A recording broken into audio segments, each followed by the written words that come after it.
Welcome to our Saturday roundup of French news. It has been another week dominated by politics as voters prepare to head back to the polls on Sunday for the second round of snap parliamentary elections, already slated to dramatically shift the balance of power.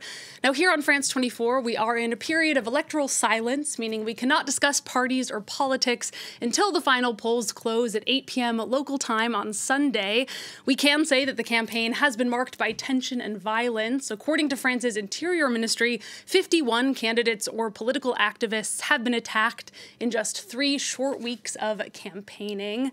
Well, for more on this and the week's top stories, I'm joined by Richard Verly, the correspondent covering France and Europe for Swiss paper Blick. Thank you so much for joining us today. It is a frustrating time for journalists here in France because all anyone is thinking about is the election, of course, but we can't really talk about it. Can you remind us what electoral silence is and why it exists in France? Well, first of all, I am myself on the election trail, I may say, because I'm in the department of Seine, north of Paris. But why we are not being able to speak about the election, it's a question of fairness. Tomorrow, the candidates are going to wait for the result. Voters, 49.5 million of French voters, will go to the ballots. And it's considered as necessary to cool down the political climate. So one full day, this Saturday, without polls, without any estimation of votes, any projections of seats. So it is supposed to be the guardian, I may say, of democracy. That's why us, the media, were not able to talk about it or to mention any trend. Though there are polls available, but we won't be able to disclose them. All right, well, perhaps it's safest if we move on then to other topics. This week also saw new developments in the Me Too wave that has finally gained steam in French cinema. A prominent director, Benoît Jacquot, was charged with allegedly raping 2 actresses when they were minors. French authorities had opened an investigation after actress Judith Godrèche also accused the director of raping her during a relationship that began when she was just 14. Now, she said prosecutors did not file charges in her case because it was beyond the statute of limitations. Meanwhile, another director, Jacques Doyon, was also taken in for questioning this week. He was released for medical reasons, though that investigation also remains ongoing.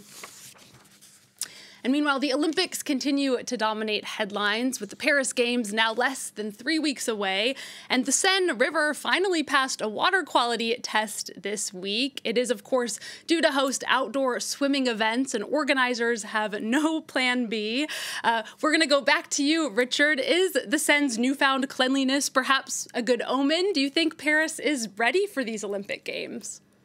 Well, I believe Paris is ready. At least that's what the organizers keep saying. If you live in Paris, and I'm sure you do, you see all the preparations, you see all the sites where Olympic competition will take place within the city. They are ready. It's becoming very difficult to navigate through the city because of the Olympics. Well, you know, the big surprise is that everybody was expected to speak of the Olympics daily as of now. But what are we speaking about? The election. No wonder. So the Olympic Games have kind of disappeared from screen and from the brains of the people at the moment for obvious electoral reasons. But as far as the preparation are concerned, I believe they are going well. That's what we are being told. The main concern is obviously the security. You'll have about 40,000 policemen deployed all over Paris during the ceremony, which will be on the July 26th. Now, coming back to the Seine River, keep in mind that the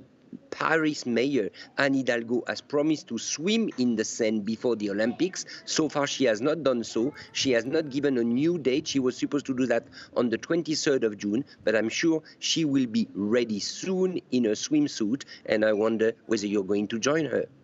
I was actually going to ask you the exact same question. Would you be prepared to swim in the Seine? Well, why not? I believe if she does so, it means that the river is proper. You know, what they are going to do is they are going to shut both extremities of the Seine River, I mean, north and south of Paris, and they're going to put some kind of cleaning engine at work. So the water is clean and becoming able to be swum in.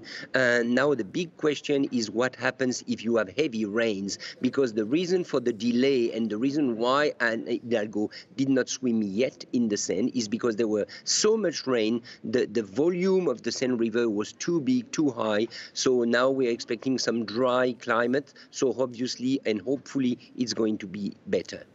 Yeah, I think if the water quality holds, I'm definitely willing to go in, especially if it gets hot out. Meanwhile, Richard, how would you describe the mood in Paris more broadly? Do you think Parisians are excited about these Olympic Games? Are you hoping to be here during this period?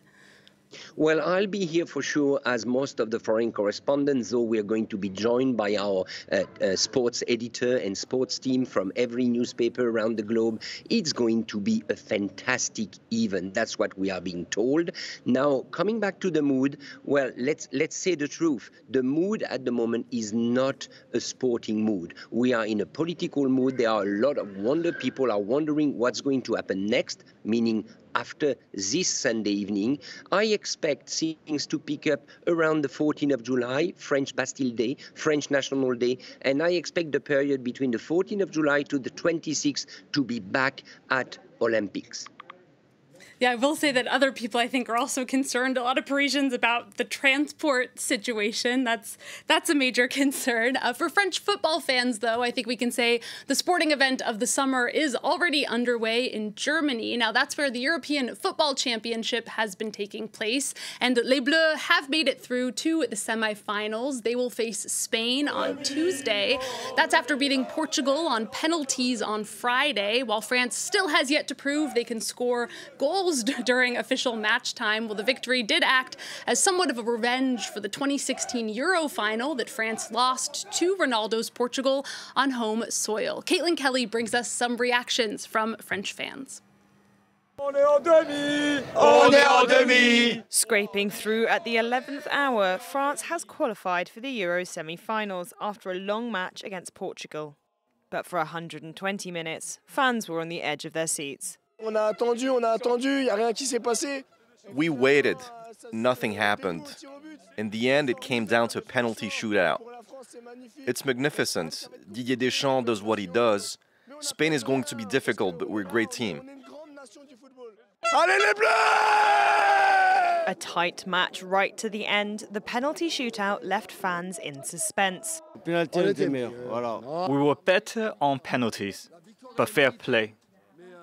Well done to the Portuguese. Allez les Bleus, merci, merci, merci. Across the Rhône in France, fans went wild after Les Bleus won on the final penalty. On a vraiment stressé. We were stressed out, but we are now really happy. Thank you to the French team. C'était génial. It was great. An hour and a half of stress, but what an exceptional ending. The team are yet to score in open play this tournament, so the pressure is on as they play favourites Spain in Munich's semi-final. Now, Richard, I understand that you are not much of a football fan, but do you foresee Les Bleus going all the way at the Euro this time? Perhaps that would give France a much-needed boost. Well, I'm actually a football fan. Yesterday, I watched the end of the match. I was in Aix-en-Provence for the meeting of economists. So it was not really the place to be when you want to watch a football match. But we were all looking at the screen and waiting to know whether France will manage to win at the penalty shootout.